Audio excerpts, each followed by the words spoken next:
News on television reported that the second princess of the Vermilion Kingdom, Stella, had arrived in Japan. She was accepted into Hagoon Knight Academy in Tokyo with the highest score in history and was even called the most talented and strongest knight. Ikki, who was watching the news, quickly turned off the TV. He thought about how some people believe life was unfair because what someone was born with could decide their future. Talent or no talent was something set from birth, and it felt like unchangeable fate. Those without talent would never defeat those who had it, so in the end, they had no choice but to give up on their dreams. Ikki remembered the words of his great-grandfather Ryuma, who had told him not to be bitter when he realized his own weakness. That advice was proof that Ikki had not given up on his dream. Holding on to those words, Ikki summoned his sword in Tetsu. He was a blazer, a special kind of human able to summon weapons formed from their very soul and use supernatural techniques through magic. Blazers recognized by the international organization were given the title of Mage Knight. Ikki's dream was to become one of them. After training within Tetsu, Ikki returned to his room only to find Stella there wearing nothing but light clothing. Shocked, he froze for a moment.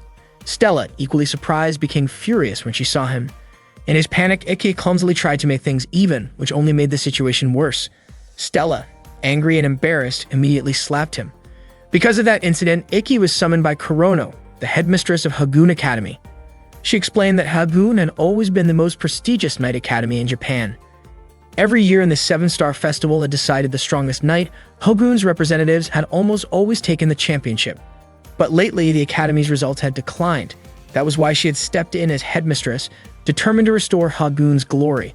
However, she had not expected Ikki to get involved in such an inappropriate misunderstanding. Ikki explained that it was just an accident. Kurono, though skeptical, questioned why he had reacted the way he did. Ikki admitted his behavior had been clumsy, but he tried to take responsibility by apologizing directly to Stella. He promised he would do whatever it took to make up for the mistake. Stella, still upset, initially wanted to spread the story, but after hearing Ikki's promise, she decided to forgive him only if he was willing to face the consequences. She teased him with an impossible demand, but Ikki refused, saying the accident was not worth such a punishment. Stella became more offended when Ikki downplayed the situation, and her anger flared. She called him a lowly commoner and threatened to unleash her power against him. Flames appeared around her as her fury grew. Ikki, frightened, desperately tried to calm her down.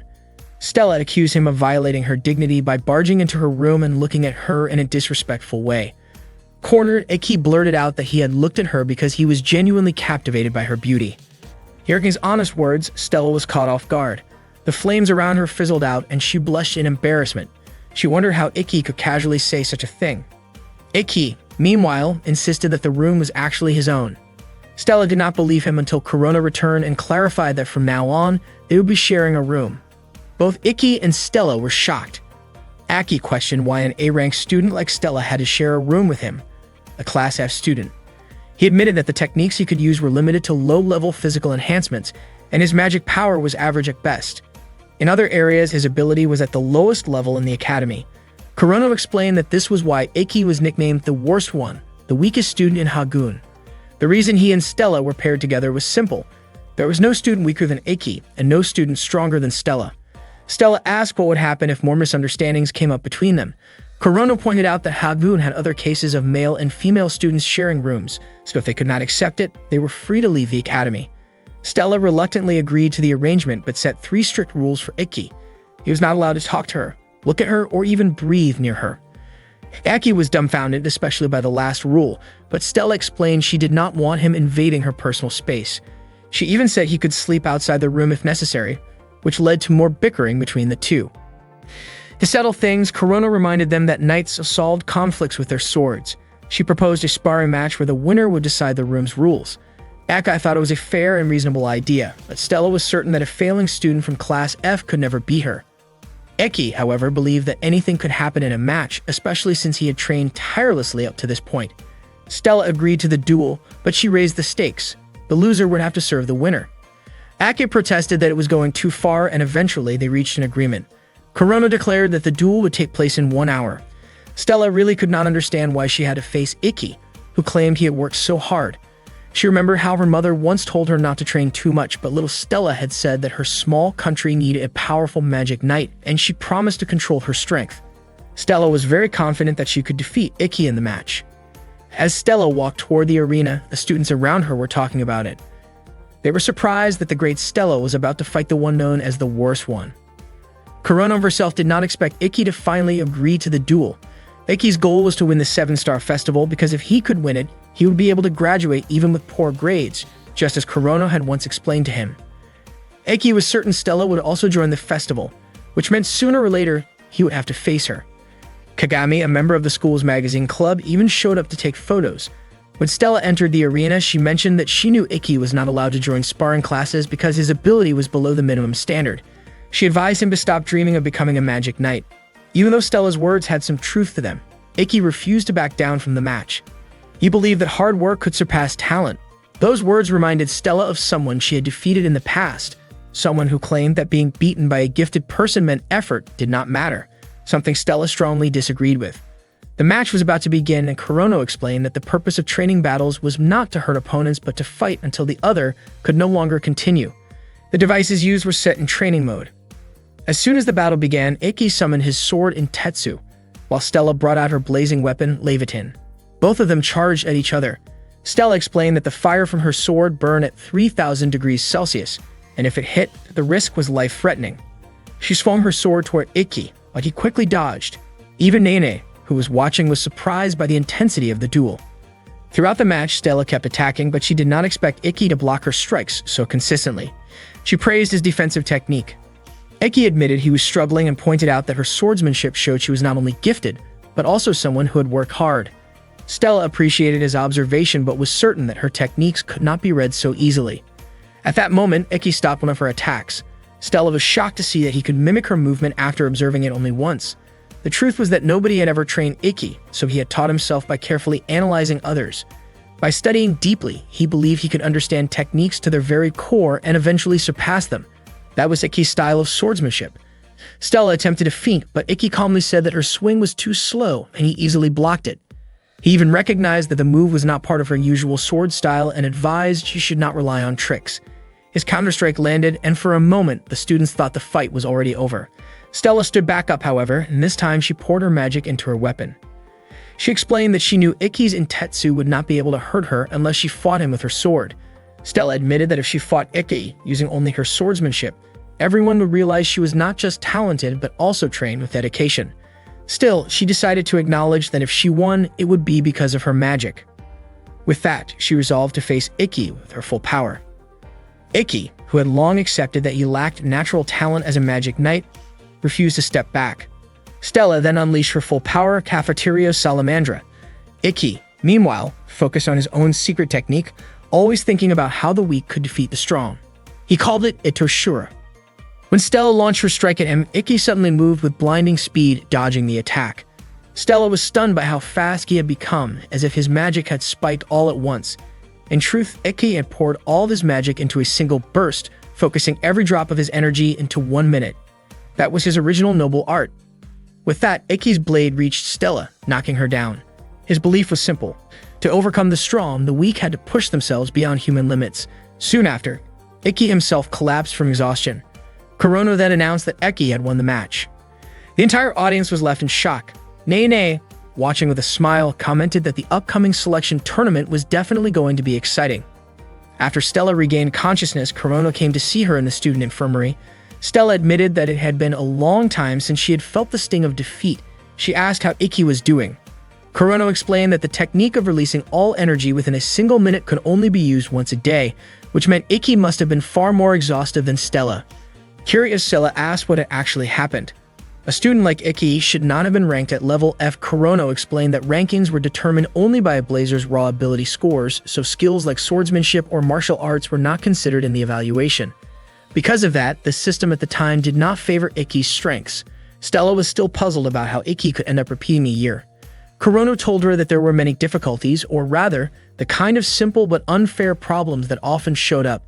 Ake had faced that unfair system over and over, but he never gave up and continued to train his abilities with conviction. Earlier, Stella had once said that she wanted to study abroad because staying in her home country would not help her grow.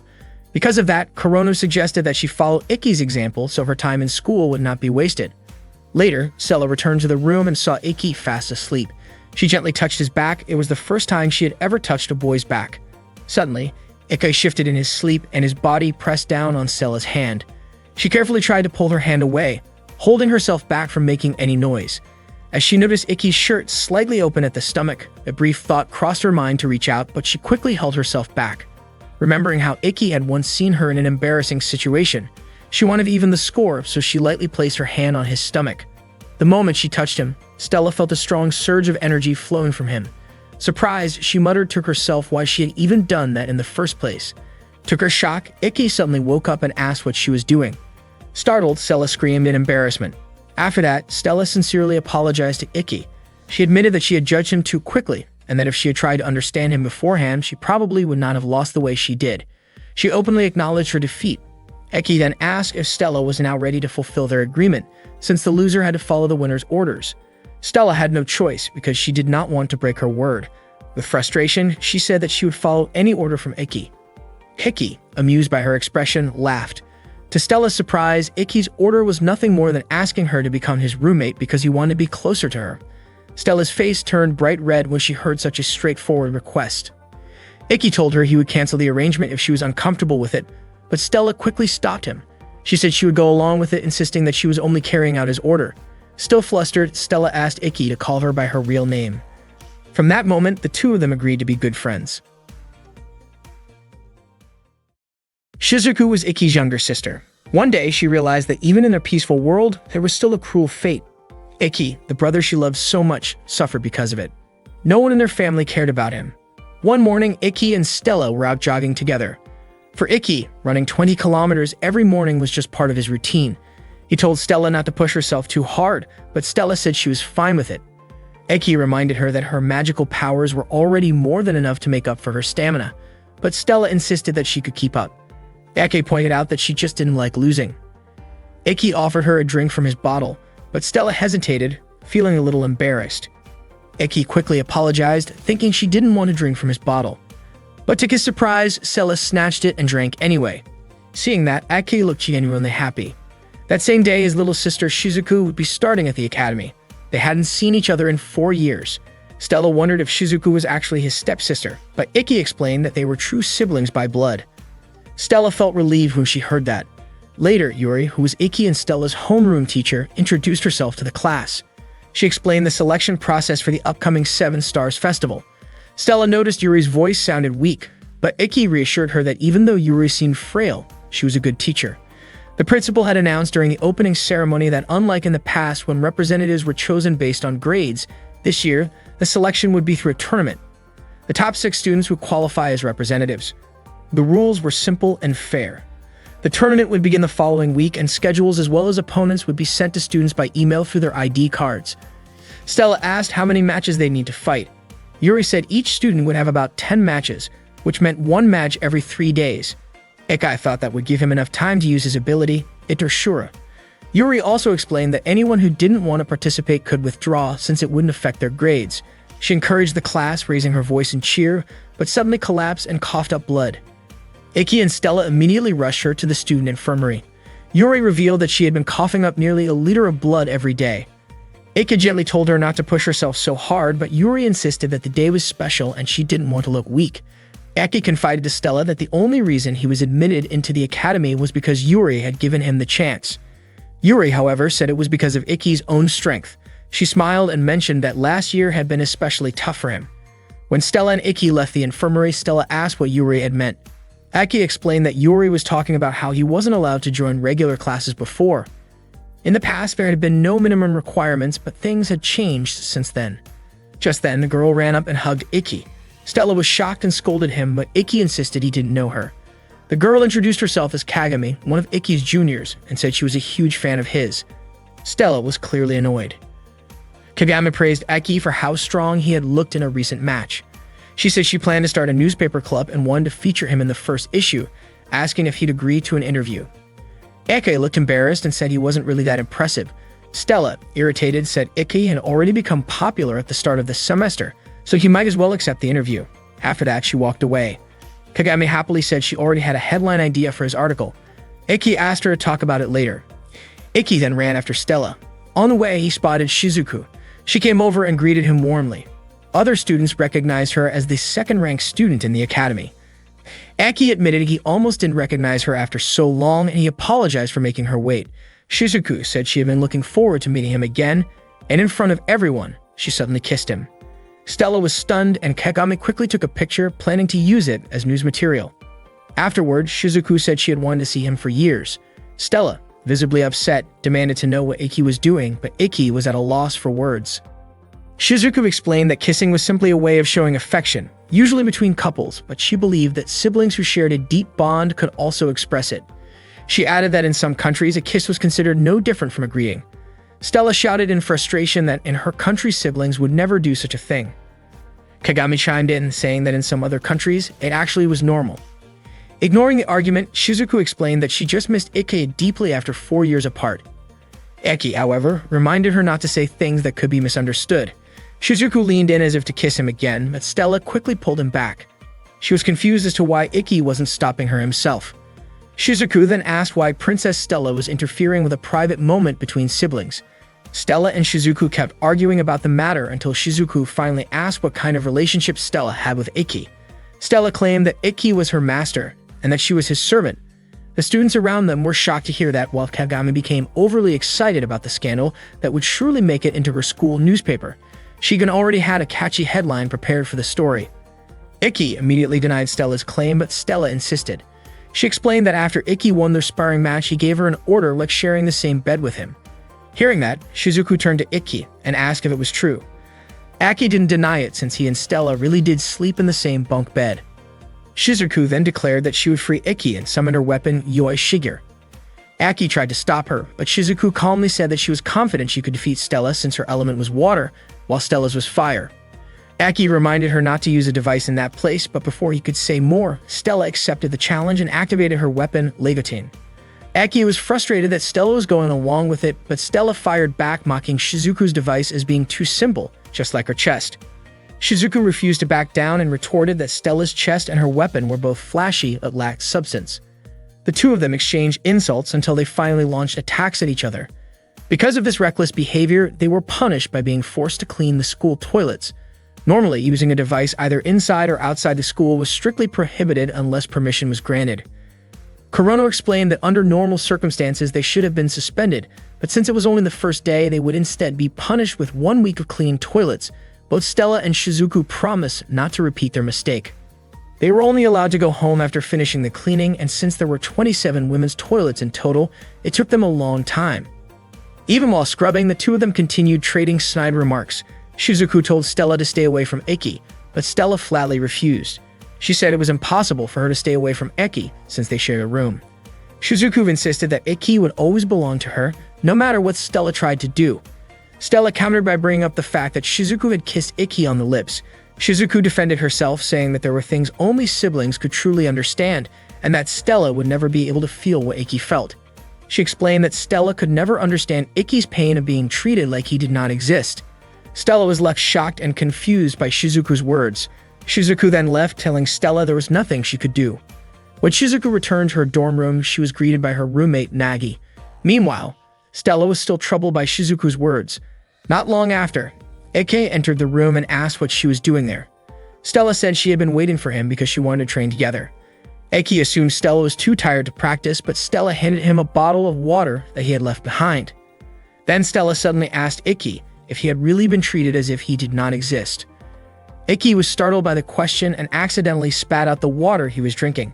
He guessed Shizuku must have told her and admitted that he had wanted to share that story with Stella anyway.